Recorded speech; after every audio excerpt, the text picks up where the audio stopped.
Hello students, आप सभी का अपने यूट्यूब चैनल पर स्वागत है। मैं महेश कुमार पटेल आप सबका बहुत बहुत अभिनंदन करता हूं। आज हम मोशन चैप्टर फिर से पढ़ेंगे। आज मोशन टॉपिक पर ये आपका सेकंड वीडियो होगा। जो स्टूडेंट नए हो इस चैनल पर वो पहले फर्स्ट वीडियो को ज़रूर देखें, अदरवाइज ये सेकंड उन्हें समझ में नहीं आएगा। फर्स्ट वीडियो में हम आपको दूरी और विस्थापन तक समझा चुके थे, लेकिन एक बार दूरी और विस्थापन को फिर से बैक रिवीजन में लेते हैं। दूरी और विस्थापन,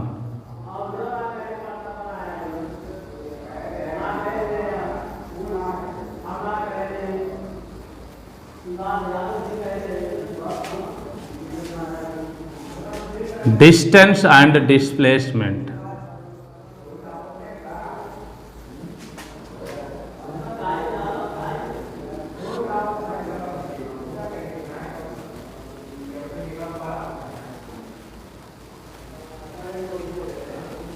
आप लोग पहला वीडियो इसका जरूर देखें, अदरवाइज ये समझ में आपको नहीं आएगा। देखो, दूरी क्या है और विस्थापन क्या है, इसे हम समझते हैं। जैसे कोई यात्रा हम शुरू करते हैं तो यात्रा जिस जगह से हम शुरू करते हैं उसे हम प्रारंभिक बिंदु कहते हैं, और प्रारंभिक बिंदु को दर्शाया जाता है एक्स आई से, जहां आई का मतलब है इनिशियल। यानी अगर इसमें आपको मुख्य रूप से तीन चीज़ें ध्यान देना है दूरी और विस्थापन को समझने के लिए। एक आपका है प्रारंभिक बिंदु, प्रारंभिक बिंदु जहां से यात्रा स्टार्ट होती है, जहां से यात्रा शुरू होती है,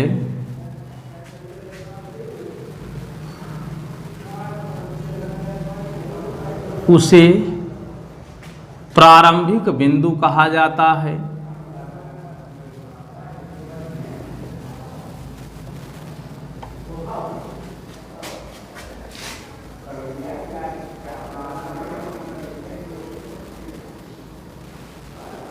इसे एक्स आई से डिनोट करते हैं, एक्स आई से प्रदर्शित करते हैं, जहां आई का मतलब होता है इनिशियल।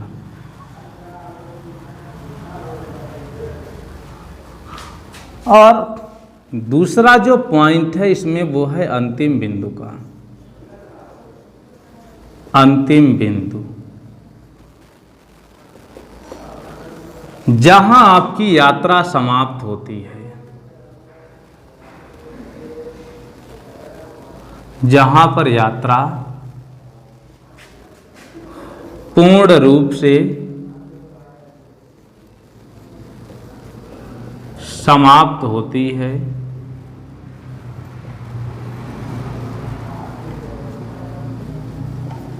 उसे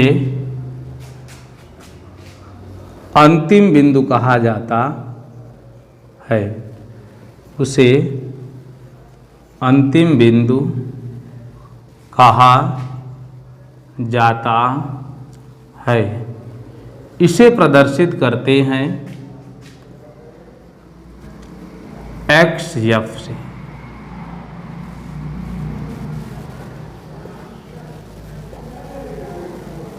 इसे एक्स एफ से प्रदर्शित करते हैं।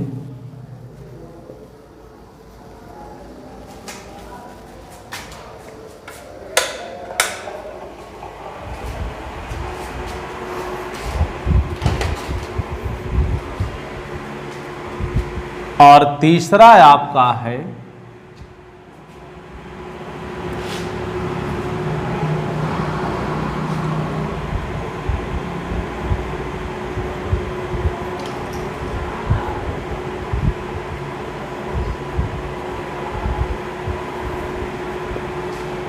वास्तविक पथ।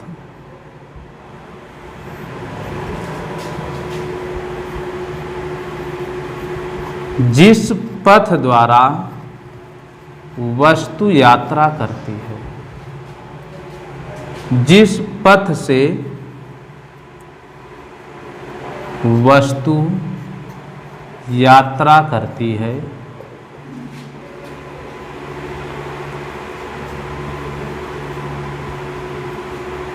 उसी पथ को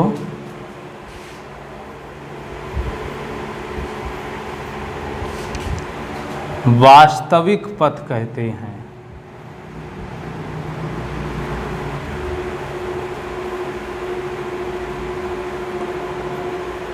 देखो, दूरी और विस्थापन को समझने के लिए इन्हीं 3 बिंदुओं को हमें समझना बहुत जरूरी है।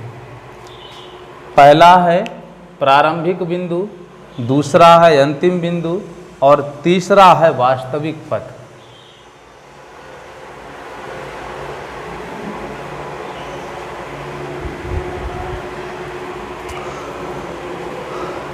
जहां से यात्रा शुरू होती है उसे प्रारंभिक बिंदु बोला जाता है, इसे यक्षाई से प्रदर्शित करेंगे। जहां पर आपकी यात्रा पूर्ण रूप से समाप्त हो जाए इसे हम अंतिम बिंदु बोलते हैं, इसे यक्ष यप से प्रदर्शित करते हैं। और वास्तविक पथ, जिस पथ से वस्तु यात्रा करती है उसी पथ को हम वास्तविक पथ कहते हैं। आप लोग स्क्रीनशॉट इसका लेना चाहें तो ले सकते हैं। वीडियो को रोक करके स्क्रीनशॉट ले लीजिए और बेहतर नोट्स तैयार करिए। बिल्कुल फिजिक्स को बेसिक से समझना है।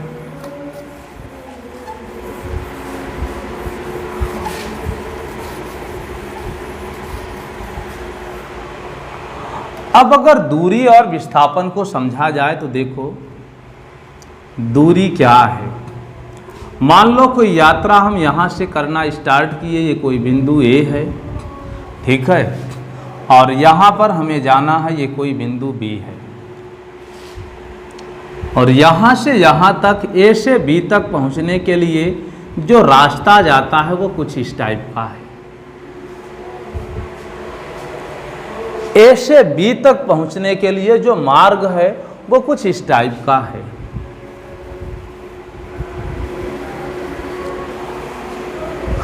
अब देखो, ये आपका प्रारंभिक बिंदु है, ये आपका अंतिम बिंदु है, यानी इस जगह से हम यात्रा शुरू किए और यहाँ पर हमारी यात्रा समाप्त हो जाएगी, बी बिंदु पर यात्रा समाप्त हो जाएगी। और ये क्या है, ये वास्तविक पथ है, इसी पथ से हम अपनी यात्रा को कर रहे हैं, ठीक है। तो अब ध्यान से देखो, दूरी को कैसे परिभाषित करेंगे। प्रारंभिक बिंदु से अंतिम बिंदु के बीच वास्तविक पथ की कुल लंबाई को ही हम दूरी कहते हैं। ये इसे नोट करोगे, प्रारंभिक बिंदु और ये आपका है अंतिम बिंदु, और ये है वास्तविक पथ की लंबाई, वास्तविक पथ की लंबाई। तो प्रारंभिक बिंदु और अंतिम बिंदु के बीच वास्तविक पथ की कुल लंबाई को ही दूरी कहा जाता है। यानी इसी रास्ते के जरिए हम ये यात्रा तय करेंगे और यहाँ पर पहुँच जाएंगे। तो दूरी को कहा गया प्रारंभिक बिंदु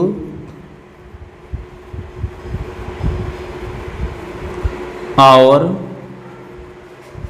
अंतिम बिंदु के बीच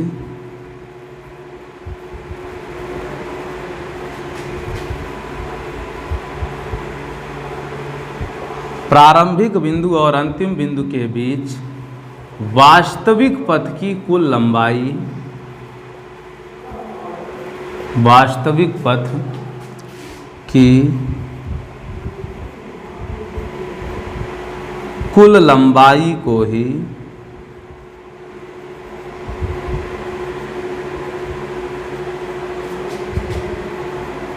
दूरी कहा जाता है।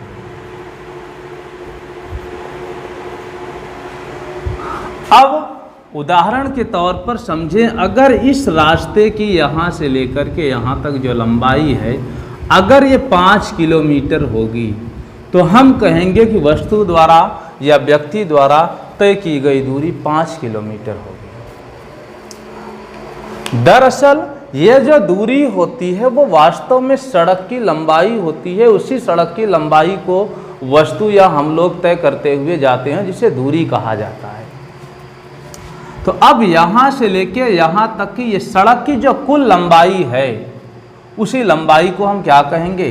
दूरी। अगर ये लंबाई 5 किलोमीटर होगी तो ए से बी तक की तय की गई कुल दूरी होगी 5 किलोमीटर। अगर अब विस्थापन कहा जाए, विस्थापन की बात हम करें, विस्थापन या डिस्प्लेसमेंट की बात की जाए, तो दूरी और विस्थापन में बहुत ज़्यादा डिफरेंस नहीं है, बिल्कुल रेयर डिफरेंस, हल्का सा डिफरेंस है।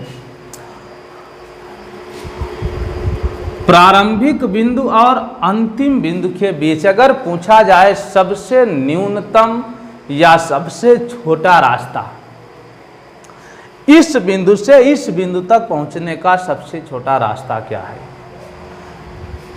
अगर ध्यान से देखो, इस रास्ते को अगर ऐसे मिला दिया जाए तो ये क्या बनेगा? सबसे छोटा रास्ता। इससे छोटा रास्ता और कोई नहीं है, ना तो ये बन सकता है, ना ही इधर से कोई बन सकता है। प्रारंभिक बिंदु और अंतिम बिंदु के बीच जो सबसे छोटा रास्ता होगा, यही सबसे छोटा रास्ता ही इनका विस्थापन होगा।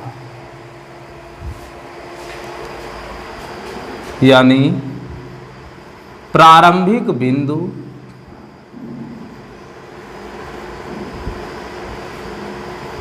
और अंतिम बिंदु के बीच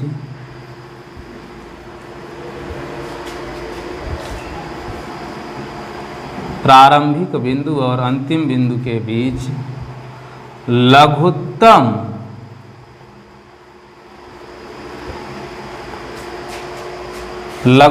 यानी सबसे छोटा रास्ता, लघुत्तम पथ की लंबाई को ही विस्थापन कहा जाता है।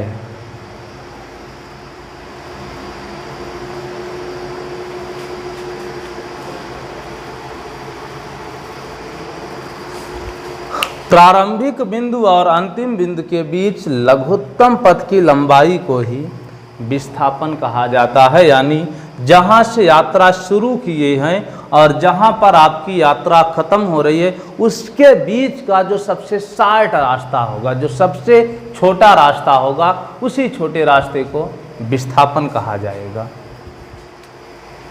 प्रारंभिक बिंदु और अंतिम बिंदु के बीच सबसे शार्ट रास्ता या सबसे छोटा रास्ता ही विस्थापन है।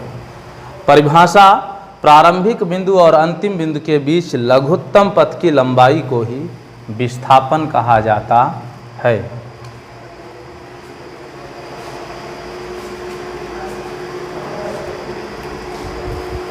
ये तो रहा दूरी और विस्थापन थोड़ा सा।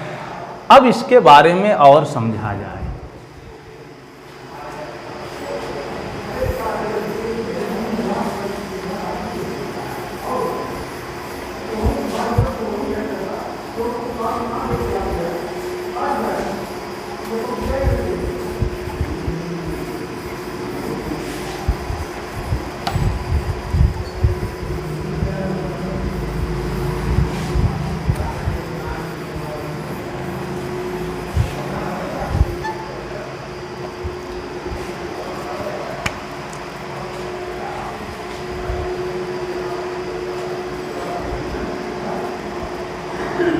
अब मान लीजिए यहाँ से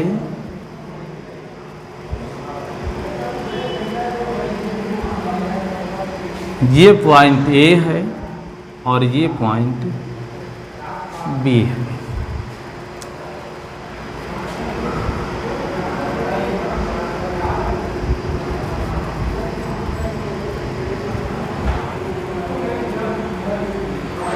अब यहाँ से लेके यहाँ तक की ये जो दूरी है, मान लेते हैं कि ये 4 किलोमीटर है।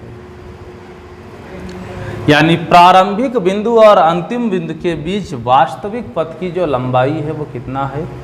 4 किलोमीटर है। और अगर यहाँ विस्थापन की बात की जाए तो विस्थापन निश्चित है, क्या होगा? 4 से कम होगा, छोटा होगा। यानी प्रारंभिक बिंदु और अंतिम बिंदु के बीच न्यूनतम मार्ग की लंबाई या लघुत्तम पथ की लंबाई ही विस्थापन है। अगर ये 4 है तो ये इससे क्या होगा? कम होगा। यानी एक स्थिति में ये पता चल रहा है कि दूरी विस्थापन से बड़ी हो सकती है, दूरी विस्थापन से बड़ी हो सकती है।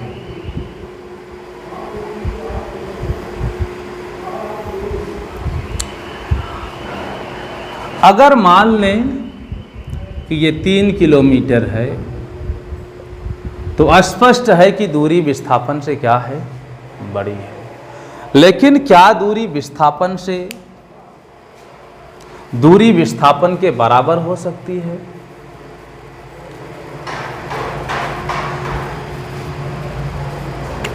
आओ देखते हैं। सबसे पहले एक दूसरा उदाहरण ले। ये दूरी विस्थापन के बराबर हो सकता है या नहीं? अब ये एक वस्तु है जो सी से सफर करना शुरू करती है और डी तक जाती है। अब अगर यहां देखा जाए सी से डी तक सफर करती है तो दूरी कहा जा रहा है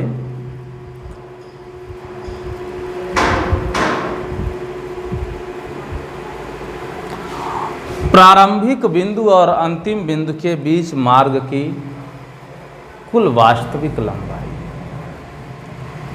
अब की बार रास्ता भी यही है, कोई अदर रास्ता इसके अलावा नहीं है जहां से ये वस्तु डी तक पहुंच सके। एक ही रास्ता है यही, और इसी रास्ते के जरिए ये वस्तु सी से यात्रा शुरू करती है और डी पर पहुंच जाती है।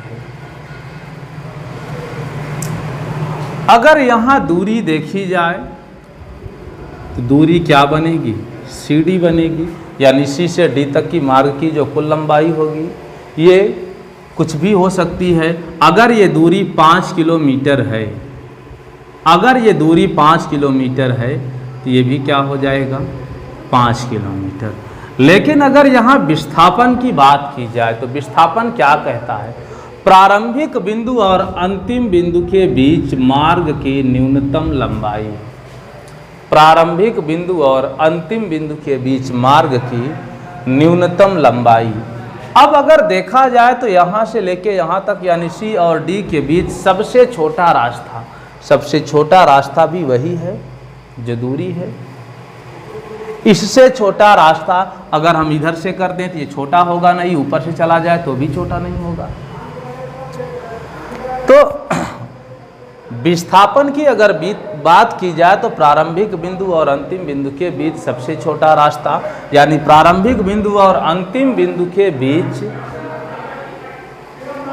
मार्ग की लघुत्तम लंबाई को ही विस्थापन कहा जाता है। तो यहाँ अगर विस्थापन देखा जाए तो विस्थापन भी क्या होगा? सी डी के बराबर होगा, यानी 5 किलोमीटर ही होगा। सी डी क्या है? सी से लेकर डी तक के मार्ग की कुल लंबाई। तो अगर ऐसी स्थिति हो तो दूरी और विस्थापन बराबर हो सकते हैं। अभी यहाँ इस स्थिति में हमने देखा कि दूरी बड़ी है विस्थापन से।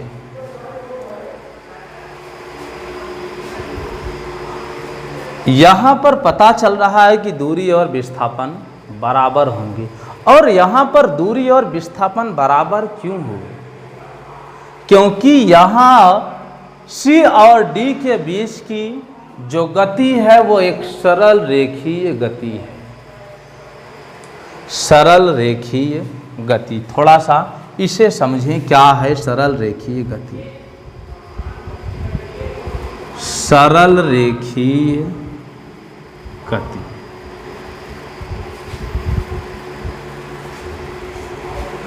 ऐसी गति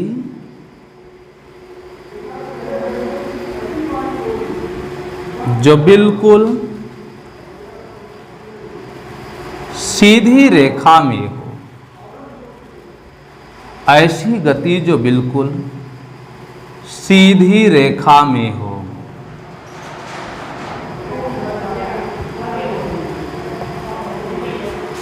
इस प्रकार की गति को सरल रेखीय गति कहा जाता है। इस प्रकार की गति को सरल रेखीय गति कहा जाता है।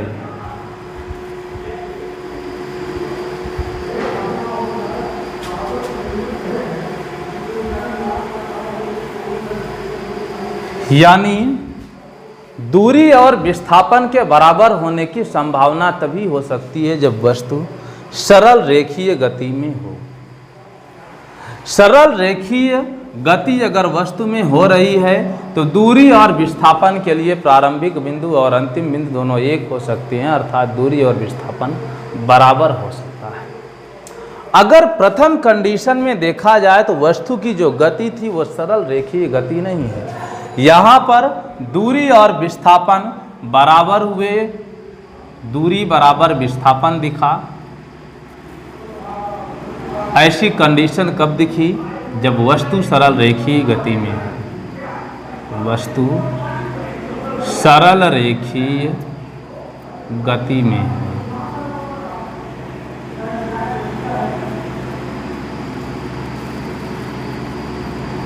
सरल रेखीय गति ऐसी गति जो बिल्कुल सीधी रेखा में हो, न लेफ्ट राइट टर्न होना है ना ही राइट टर्न होना है, बिल्कुल स्ट्रेट पर अगर आप जा रहे हो तो ऐसी गति को सरल रेखीय गति कहा जाता है। सरल रेखीय, सरल का मतलब सीधा, रेखी मतलब रेखा में, यानी ऐसी गति जो बिल्कुल सीधी रेखा में हो, ऐसी गति को हम सरल रेखीय गति कहते हैं।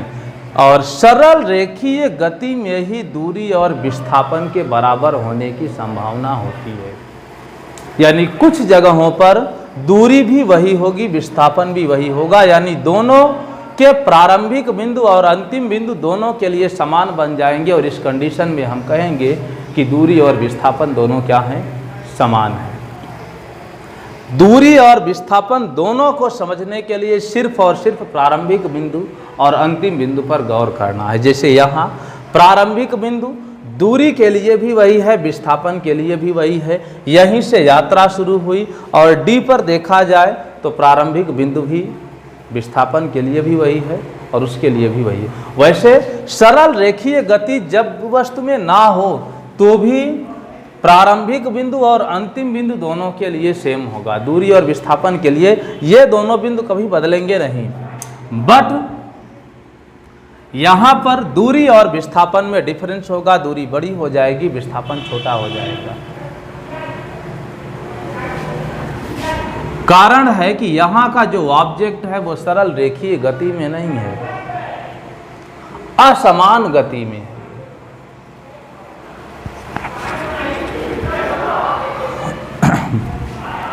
इसे और उदाहरण के जरिए बेहतर समझा जाए। एक यहाँ पॉइंट और ध्यान देने वाली बात है कि जब भी वस्तु सरल रेखीय गति करेगी, यहाँ डायरेक्शन बिल्कुल सेम हो दोनों के लिए।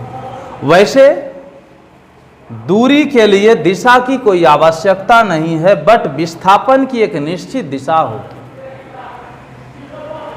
सरल रेखीय गति में जरूरी तो दूरी के लिए दिशा नहीं होती, लेकिन दूरी और विस्थापन दोनों की दिशा समान हो जाने के कारण इस कंडीशन में दूरी और विस्थापन क्या होते हैं? समान होते हैं। इस पर अभी और आगे बेहतर चर्चा करेंगे कि कहाँ पर दूरी और विस्थापन समान हो सकते हैं, कहाँ विस्थापन शून्य हो सकता है, दिशा की आवश्यकता किसे होगी किसे नहीं। इस पर चर्चा करते हैं।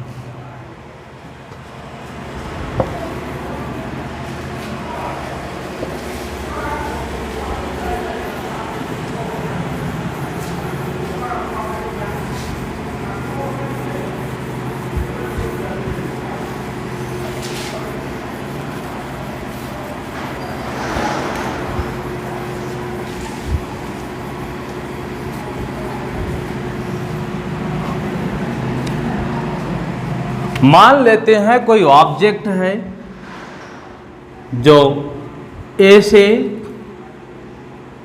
गति करना स्टार्ट करता है। सबसे पहले वो बी तक आता है और फिर टर्न हो जाता है। यहाँ से यहाँ तक ये जो दूरी है वो 5 किलोमीटर है और फिर बी से आता है वो सी पर। यहाँ की भी दूरी 5 किलोमीटर है।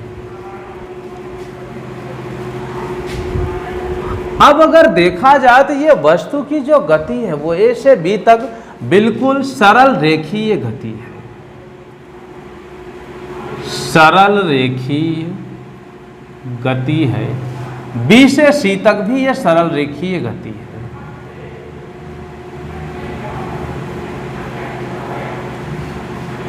बी से सी तक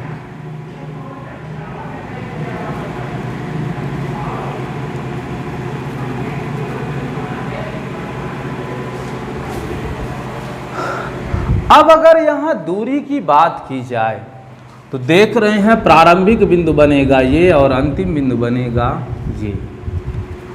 दूरी अगर हम कहें कि दूरी कितनी होगी, यहाँ वस्तु द्वारा तय की गई जो दूरी होगी, दूरी के लिए अपन ने अभी पढ़ा कि प्रारंभिक बिंदु और अंतिम बिंदु के बीच वास्तविक पथ की कुल लंबाई, वास्तविक पथ यानी जिधर से वस्तु ने यात्रा की हो। दूरी को अगर पकड़ना हो तो आप वस्तु के साथ साथ चल दीजिए। ये एक तरीका है दूरी को पकड़ने के लिए, दूरी को समझने के लिए वस्तु के साथ साथ चल दीजिए। वस्तु के साथ साथ यात्रा करिए।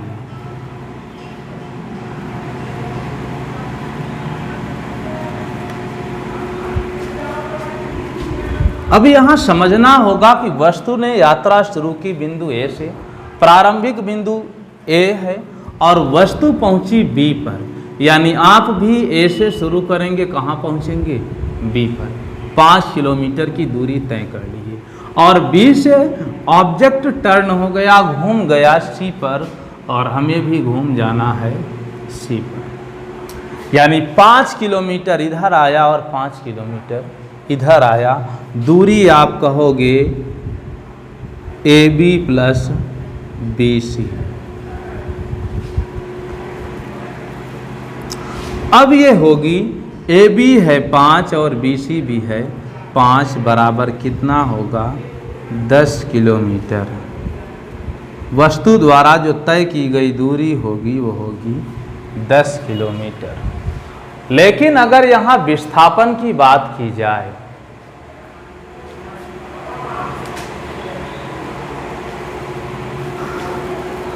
विस्थापन यानी प्रारंभिक बिंदु यहाँ पर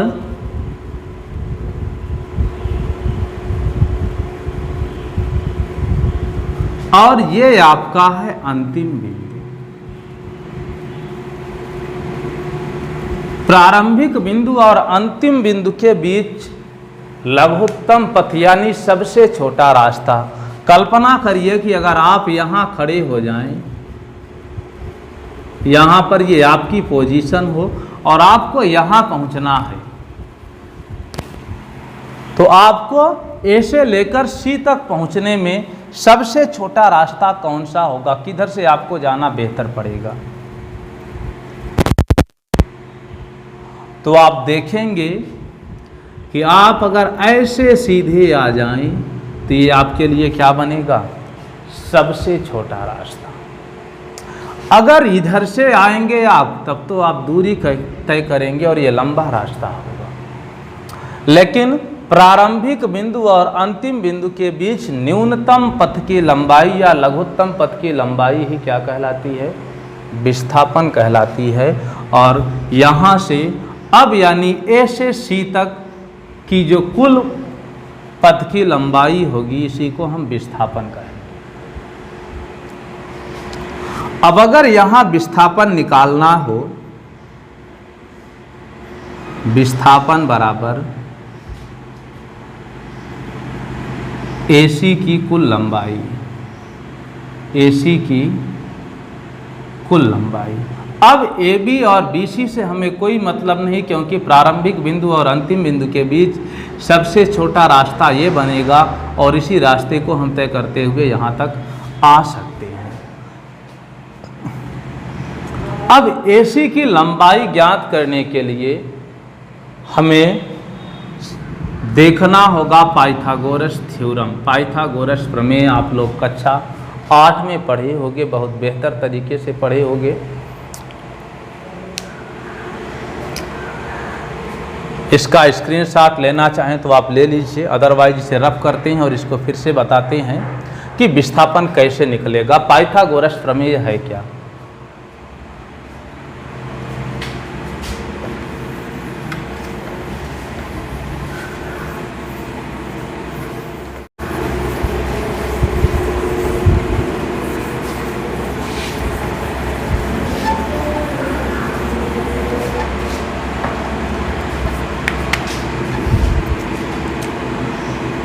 हमारी जो वस्तु है वो यहाँ पर है, A से गई है B पर और B से आई है C तक। अब ये है 5 किलोमीटर, ये भी है 5 किलोमीटर। अब हमें निकालना है AC।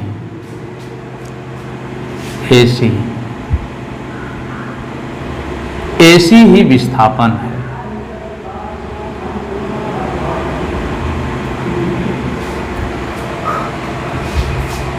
अब अगर देखें तो ए बी और सी, ए बी बी सी और ए सी, ये तीन भुजाएं हैं।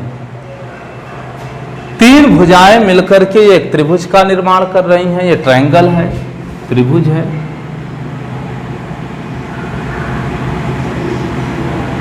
और त्रिभुज में ये समकोण त्रिभुज है। समकोण त्रिभुज ऐसा त्रिभुज जिसका एक कोण 90 अंश का है।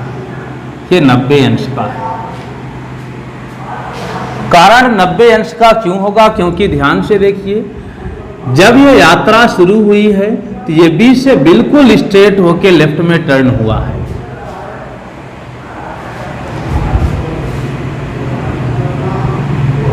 ये बनेगा 90 डिग्री, यानी जहां से गया है, जिधर से घूमना है वो सीधे घूम गया है, बिल्कुल सीधी रेखा पर। तो अब ये है समकोण त्रिभुज। समकोण त्रिभुज ऐसा त्रिभुज, इसमें थोड़ा सा मैथ का सेक्शन आ गया है, जिसका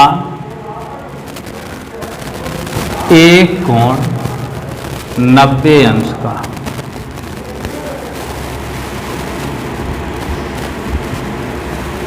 समकोण त्रिभुज कहलाता है।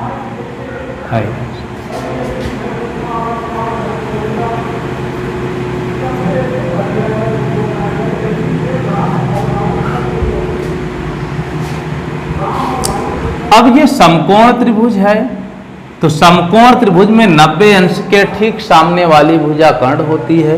ये 90 डिग्री है, इसके सामने की ये भुजा कर्ण होगी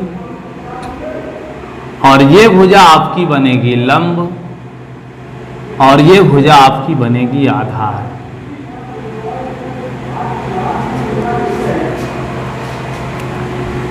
पाइथागोरस प्रमेय देखिए, AB भी पता है हमें, BC भी पता है। AC निकालने के लिए पाइथागोरस प्रमेय का इस्तेमाल करना होगा। और पाइथागोरस प्रमेय कहता क्या है? पाइथागोरस प्रमेय किसी समकोण त्रिभुज में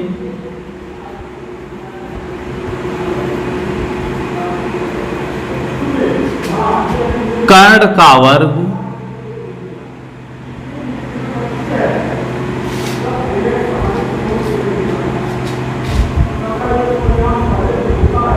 शेष अन्य दो भुजाओं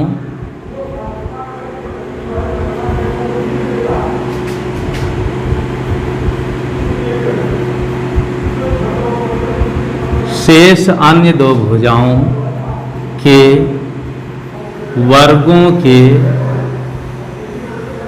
योग के बराबर होता है।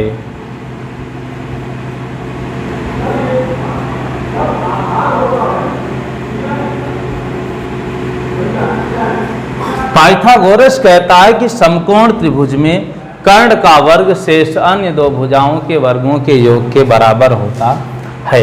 कर्ण अगर यहां देखें तो AC है, यानी इस पाइथागोरस प्रमेय के अकॉर्डिंग AC का स्क्वायर बराबर कर्ण का वर्ग शेष अन्य दो भुजाओं, शेष अन्य दो भुजा AB और BC है, तो शेष अन्य दो भुजाओं के वर्गों के योग के बराबर, यानी AB का स्क्वायर प्लस BC का स्क्वायर, ये है पाइथागोरस प्रमेय। AC स्क्वायर बराबर AB square plus BC square. देखो AB BC और AC इनसे कोई विशेष मतलब नहीं है, यहाँ त्रिभुज का कोई और नाम होगा, DEF हो जाएगा तो ये चेंज हो जाएंगे। इसलिए पाइथागोरस प्रमेय यही है कि समकोण त्रिभुज में कर्ण का वर्ग शेष अन्य दो भुजाओं के वर्गों के योग के बराबर होता है। अब त्रिभुज का जो नाम होगा उस आधार पर यह भुजा बदल जाएगी। अब यहां अगर AC निकालना है तो AC equal to under root AB square plus BC square. AC बराबर अंडर रूट AB का मान 5 है, 5 का स्क्वायर, BC का मान भी 5 है, 5 का स्क्वायर, तो AC बराबर आ गया 5 25 प्लस 5 25। AC बराबर आया अंडर रूट 50। AC बराबर आया अंडर रूट 50। और इसे थोड़ा सा और इधर निकालें। AC बराबर 5 25 दूनी 50। 5 का एक पेयर बनेगा, 5 बाहर निकलेगा, AC का मान होगा 5√2। अब इस कंडीशन में देखा जाए तो A से लेके C तक जो दूरी थी, दूरी आई है AB प्लस BC, यानी 5 प्लस 5 बराबर 10 किलोमीटर। लेकिन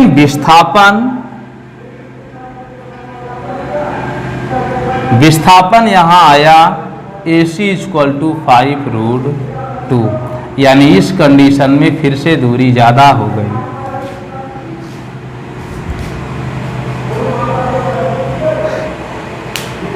यहां दूरी ज्यादा होने का प्रमुख कारण विस्थापन के लिए दिशा का चेंज होगा। अगर ध्यान से देखें तो पहली ये जो कंडीशन थी जो हमने सीखा था कि अगर A से लेकर B तक की ये दूरी 5 किलोमीटर अकेले है और कोई यहां से लेके यहां तक की यात्रा करता है, प्रारंभिक बिंदु A है और अंतिम बिंदु B है, तो प्रारंभिक बिंदु A और अंतिम बिंदु B के बीच वास्तविक पथ की लंबाई भी 5 किलोमीटर है और यहाँ पर न्यूनतम पथ यानी लघुत्तम पथ की लंबाई भी 5 किलोमीटर है। इसलिए दूरी और विस्थापन दोनों समान दिखे।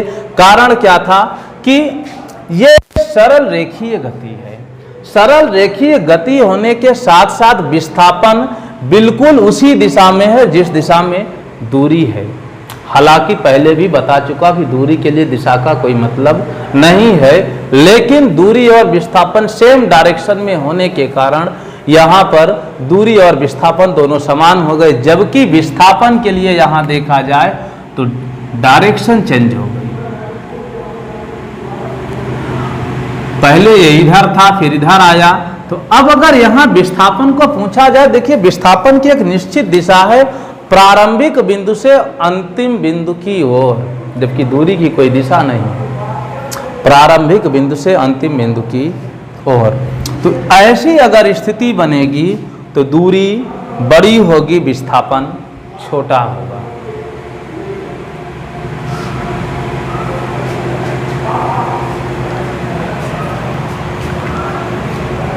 अब थोड़ा सा और आगे समझें। अगर आप सब लोगों को वीडियो अच्छा लगता हो तो वीडियो को लाइक करिए, शेयर करिए जोरदार तरीके से, और चैनल को सब्सक्राइब करना मत भूलिए।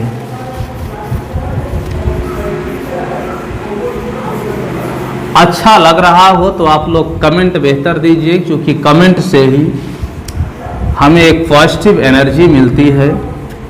आपका कमेंट अच्छा रहा तो इसका अगला वीडियो भी जल्द ही आपके सामने प्रस्तुत होगा। अब कुछ उदाहरण थोड़ा सा और लें दूरी और विस्थापन को समझने के लिए।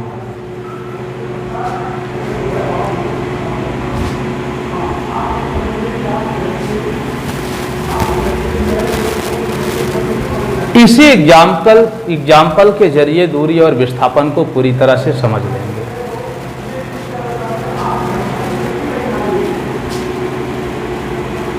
अब यहां वस्तु एक सरल रेखीय गति में है।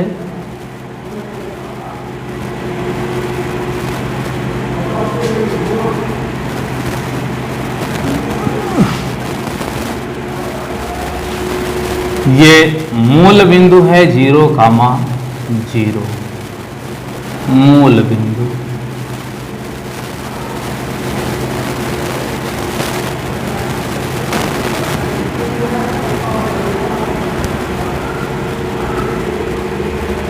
ये पॉइंट है 1,0, ये पॉइंट है 2,0 और ये पॉइंट है 3,0।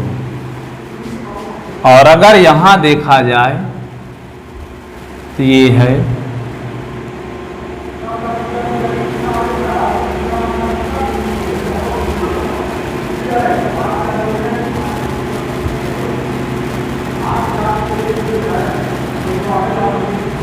ये D है और ये E है।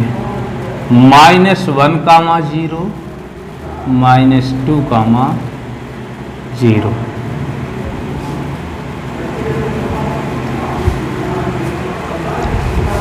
अब एक वस्तु है वो O से यात्रा प्रारंभ करती है।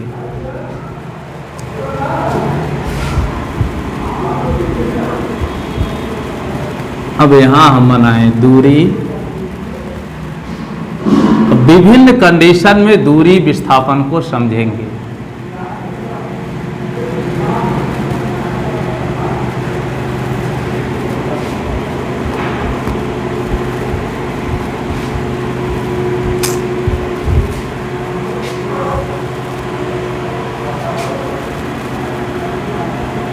यहां ये यात्रा शुरू कर रही है।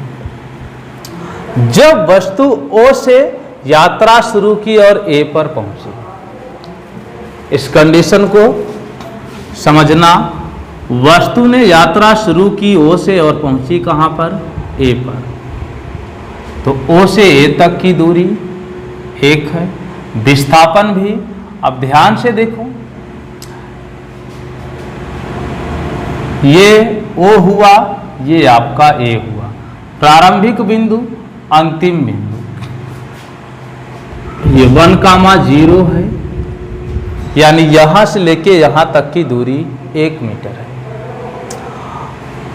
तो दूरी 1 मीटर हुई।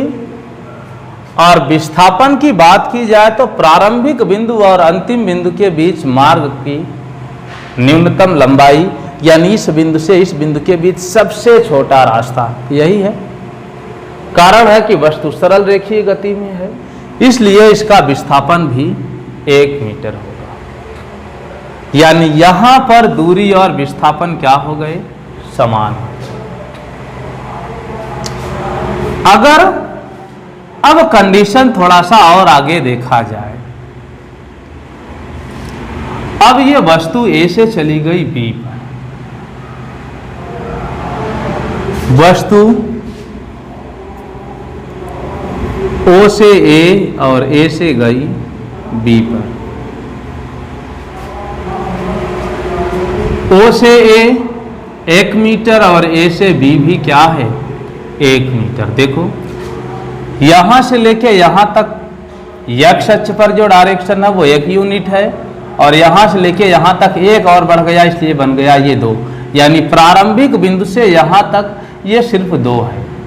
तो प्रारंभिक बिंदु से B तक कुल कई मीटर हो जाएगी 2 मीटर। यानी O से A और A से B तक दूरी कितनी हो गई 2 मीटर। और विस्थापन देखा जाए तो प्रारंभिक बिंदु ये बना, अंतिम बिंदु ये बना, प्रारंभिक बिंदु और अंतिम बिंदु के बीच मार्ग की न्यूनतम लंबाई विस्थापन है, ये भी क्या हो गया 2। अब वस्तु B से आगे C पर गई। कहाँ गई C पर गई। अब यहाँ ये 2,0 था, यहाँ कितना हो गया 3,0। यानी यहाँ से लेके यहाँ तक 1 मीटर की दूरी और बढ़ गई। पहले 1 मीटर बढ़ी 1,0 हुआ। y अक्ष पर देखो कुछ भी नहीं है, कोई दूरी नहीं तय की गई y अक्ष पर, इसलिए y का मान हर जगह 0 है। x अक्ष पर 1-1 मीटर की दूरी आगे बढ़ता हुआ जा रहा है, इसलिए 1,0, फिर 2,0, फिर 2 में से 1 और बढ़ गया 3,0। अब O से C पर गया, तो O से A और A से B और B से C 3 मीटर दूरी, विस्थापन भी क्या होगा 3 मीटर। अब ध्यान से यहाँ समझने वाली बात है, इस कंडीशन में अब C से ये वापस आएगा B पर। एक बार यात्रा कर लिया, वो वापस लौट रहा है। वापस लौटेगा तब दूरी और विस्थापन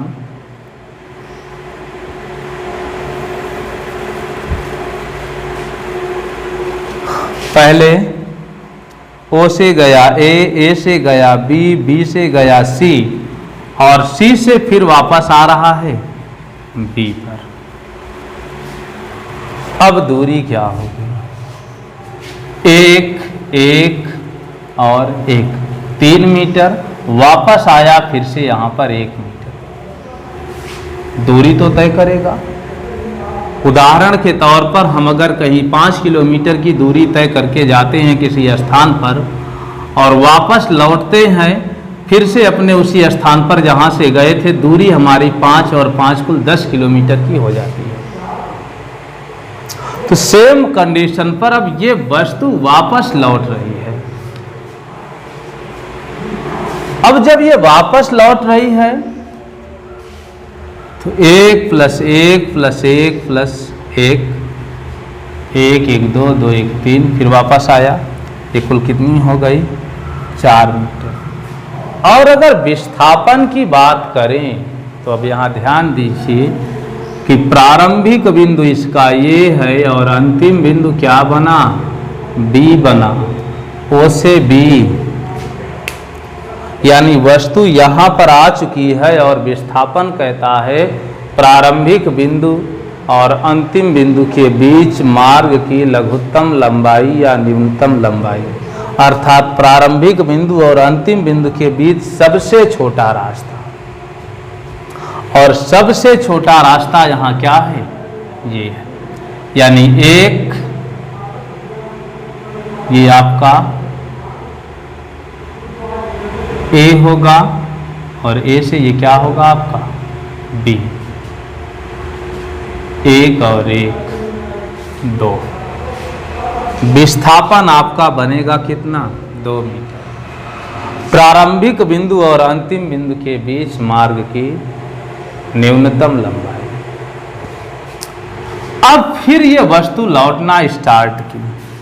देखो B पर जब वापस आई तो दूरी 4 किलोमीटर हो गई, विस्थापन इसका आधा हो गया। अब ये वस्तु फिर से लौटेगी, कहां पर आ गई A पर। अब अगर यहां आगे दूरी की बात करें O से A, A से B, B से C, C से B और फिर बी से ए। अब अगर यहाँ हम दूरी कहें तो 1 + 1 + 1 + 1 + 1 कुल कितना हो गया 5। देखिए पहले 1 मीटर, फिर 1 मीटर, फिर 1 मीटर, फिर वापस आई 1 मीटर, फिर वापस आई 1 मीटर। 1 1 2 1 3 1 4 1 5 मीटर कुल दूरी हुई। लेकिन अगर विस्थापन की बात की जाए तो वस्तु वापस कहाँ पहुँच चुकी है, यहाँ पर, यानी यहाँ पर। अब ये है प्रारंभिक बिंदु और ये क्या है, अंतिम बिंदु। प्रारंभिक बिंदु और अंतिम बिंदु के बीच मार्ग की न्यूनतम लंबाई। अब ये जो न्यूनतम लंबाई है वो कितनी होगी, ये पर 1 मीटर। तो विस्थापन इसका कितना हो गया, 1 मीटर। यानी हर स्थिति में दूरी और विस्थापन दिख रहे हैं। दूरी बढ़ती हुई दिख रही है लेकिन विस्थापन अब घटने की स्थिति पे है। वस्तु वापस से लौटी है और जहां से यात्रा शुरू की वहां पर आ जाएगी। अगली कंडीशन में अब वस्तु ओ से यात्रा स्टार्ट की है, फिर ए पर गई, फिर बी पर गई, फिर बी से सी पर, सी से फिर बी पर लौटी, फिर ए पर आई, फिर ए से वापस आ गई है ओ पर। यानी जहां से यात्रा शुरू की वहीं पर आ गई। यहां से यात्रा शुरू हुई, पहले 1 मीटर गई, फिर आगे 1 मीटर गई, फिर आगे 1 मीटर, 3 मीटर, वापस लौटी, सी से बी पर 1 मीटर, फिर बी से ए पर 1 मीटर, 3 ये और 2 ये, 3 2 5 और फिर यहाँ से आ गई 5 1 6। यानी इसकी जो कुल दूरी होगी 1 + 1 + 1 + 1 + 1 और +1 कुल 6 मीटर। दूरी 6 मीटर हो गई। लेकिन अगर विस्थापन की बात की जाए तो वस्तु देखो यहाँ से यात्रा शुरू की और यहीं पर वापस आ चुकी। विस्थापन क्या होगा, प्रारंभिक बिंदु और अंतिम बिंदु दोनों सेम हो गए। प्रारंभिक बिंदु और अंतिम बिंदु जब सेम हो गए तो इस स्थिति में प्रारंभिक बिंदु और अंतिम बिंदु के बीच सबसे छोटा रास्ता बनेगा ही नहीं। अर्थात प्रारंभिक बिंदु और अंतिम बिंदु के बीच मार्ग की जो न्यूनतम लंबाई होगी वो 0 हो जाएगी और इस वजह से विस्थापन यहाँ क्या होगा, 0 हो जाएगा।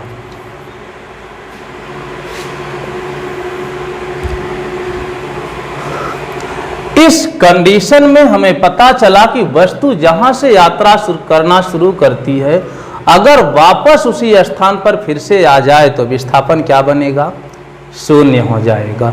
दूरी तो आने और जाने दोनों की जुड़ जाएगी लेकिन विस्थापन क्या हो जाएगा, 0। जैसे यहाँ से वस्तु शुरू की, यहाँ तक सी तक आई, पूरा 3 मीटर है, फिर वापस यहाँ पर आ गई, 3 से 3 6 मीटर की दूरी कुल हो गई, वस्तु द्वारा तय की गई। लेकिन विस्थापन देखा जाए तो प्रारंभिक बिंदु और अंतिम बिंदु दोनों सेम हो गए। इस वजह से विस्थापन क्या हो गया, 0 हो गया। और अब अगर आगे बात करें, वस्तु विपरीत दिशा में जाना स्टार्ट हो गई। मान लो ओ से आ गई डी की तरफ। अब जब वस्तु ओ से डी की तरफ आएगी तो दूरी कितनी होगी। अब देखो दूरी तो कभी ऋणात्मक नहीं हो सकती, इस वजह से वो 1 मीटर इधर और आएगी, दूरी 1 मीटर और जुड़ जाएगी, यानी 6 1 7 मीटर। ओ से ए पर, ए से बी पर इधर हो जाएगा।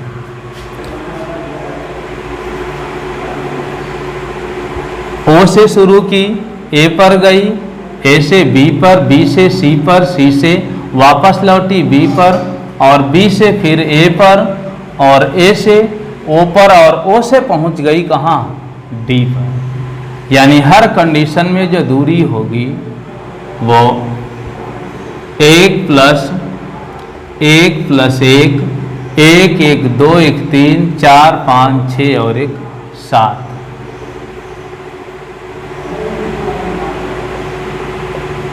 7 मीटर। और अगर विस्थापन की बात करें अब यहां,